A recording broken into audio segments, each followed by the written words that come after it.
Morning everyone, नमस्ते, happy साकेला।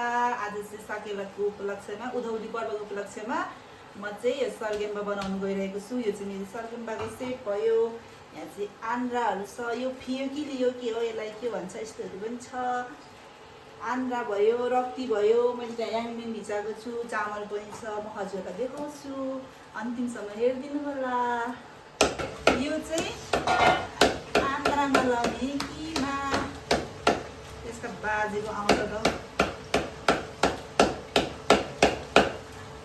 यो चाहिँ धेरै बाक्लो किमा बनाउँदैन, हल्का हल्का मात्रै बनाउनु पर्छ। चपाउँदा हामीले स्वाद भेट्दैन। मैले मासु मसला खोलेर त खतरा मासु राखिदिन्छ होला है। हजुर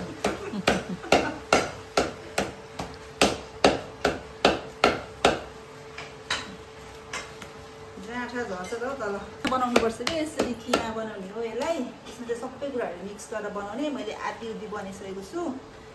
यहाँनिर यस्तोहरू सबै यहाँनिर किमा बनाएर लगाउनुपर्छ, रक्तीहरूसँग मिक्स गर्नुपर्छ नि त। म खतरा बनाइदिन्छु नि अहिले। म बनाएर हजुरहरूलाई देखाउँछु। हजुरहरू पनि खानुहुन्छ भने सम्पर्क गर्नु होला। यो चाहिँ हाम्रो सबै रेडी भइसक्यो। अब म चाहिँ यिनीहरू सबै इन्ग्रिडियन्ट्सहरू ल्याएर मिक्स गर्ने हो। यो चाहिँ मेरो किमा यसरी पोखेर भुइँमा। यसमा चाहिँ हामीले मेन लाउने भनेको यो के भन्छ, के हो रे यो? याङमेन लाउने हो। टक्क लगाएर यसरी म त खासै चामलहरू चाहिँ के पनि घरमा दिएछ, त्यसरी नै बनाउने हो। चामल अघि चामल भिजाएको, यो पनि चामल धेरै ठिकै हुन्छ तर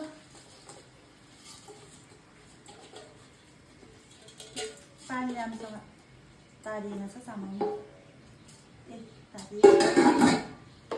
मेन भनेको अब यसमा आउँछ, पहिला चाहिँ यो मसलाहरू लगाउँछु ल। अदुवा लसुनको पेस्ट, यो थोरै टेस्टिङ, अलिअलि टेस्ट त गर्नु पर्यो नि त। यति नै रहेछ त, सकेछ।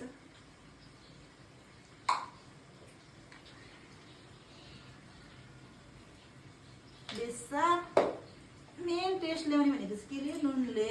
नुन बिना त केही पनि मिठो हुँदैन। कति लाउँछ यार नुन पनि, अन्दाजै भएन मलाई। अनि अर्को मोस्ट इम्पोर्टेन्ट भनेको रक्ती। यहाँ पनि छ रक्ती। अहिले मासु पनि लाउने रक्ती चाहिँ आज यसपालिको रक्ती अलिक थोरै पठाइदिनु भएछ कि।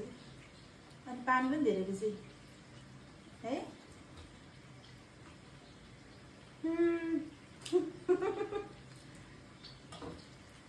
यति रक्ती चाहिँ मासुमा लगाउनु राख्नु होला अहिले।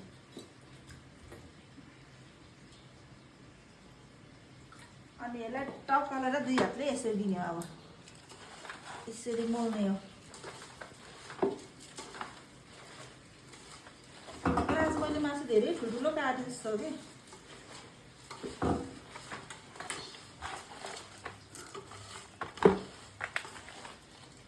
कतिजनाले यो बनाएर खानुभएको छ, कतिजनाले खानुभएको छैन, प्लिज कमेन्ट गर्नु होला।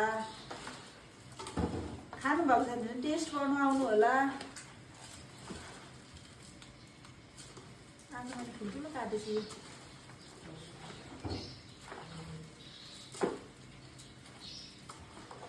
फाइनल बनाउँदा चाहिँ यस्तो हुन्छ, मिक्स गर्दा चाहिँ।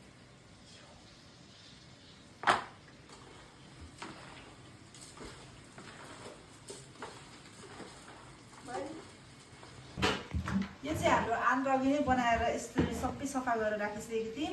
अब यसलाई बनाउनुको लागि चाहिँ टक्क यहाँ यसमा ल्याउने। यो चाहिँ एकदमै टाइम लाग्छ लगाउनु, यसरी लगाउनु पर्ने हुन्छ कि।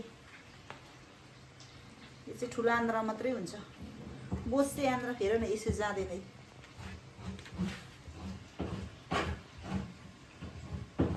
ठिकै छ, आन्द्रा पातलो रहेछ। यो सबै यसरी लाउने क्या आन्द्रामा। यो यस्तो खालको चाहिँ खासमा पूर्वतिरको मान्छेहरूले चाहिँ खानुहुन्छ। हामी पनि पूर्वेली पऱ्यौँ है। मान्छे छिराउनु गाह्रो हुन्छ नि हाम्रो। यो चाहिँ हाम्रो फाइनल यस्तो भयो। अब यसलाई चाहिँ हामी हाम्रो मोमोको भाँडामा राखेर स्टिम गर्दैछौँ है। एकदम केयरफुली राख्नुपर्छ, दिमाग खराब हुने गरी भन्छ नि त। यसलाई चाहिँ सबै यसरी राखेर स्टिम गर्नुपर्छ फर्स्टमा।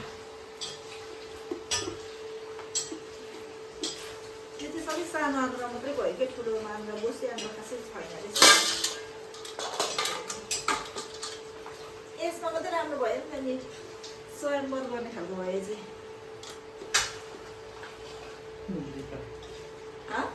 मुखभित्र भरे मुखभित्र यसरी राखिदिएको नकट्ने भयो कि क्या हो, स्टिम गर्न मिल्दैन क्या हो।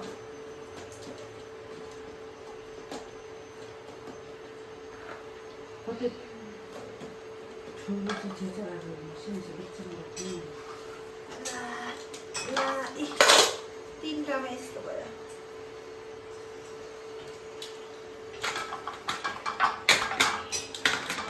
यसलाई कहाँ राखौँ अब? मिलाएर त गर्नु पर्ला है, जसरी भए पनि अब ससेज भयो यति नै हो। यहाँ यो चाहिँ फाइनली पाक्दा चाहिँ यस्तो हुन्छ। यो चाहिँ निकाल्नु पर्ने छ कि अर्को पनि छ साथै रक्तीदेखि चाहिँ फाइनली यसलाई चाहिँ पऱ्यो भने फ्राई गरेर टक्क लाएर टमाटर भर्तासँग तिन पानी खाने। Thank you so much for watching my videos. By.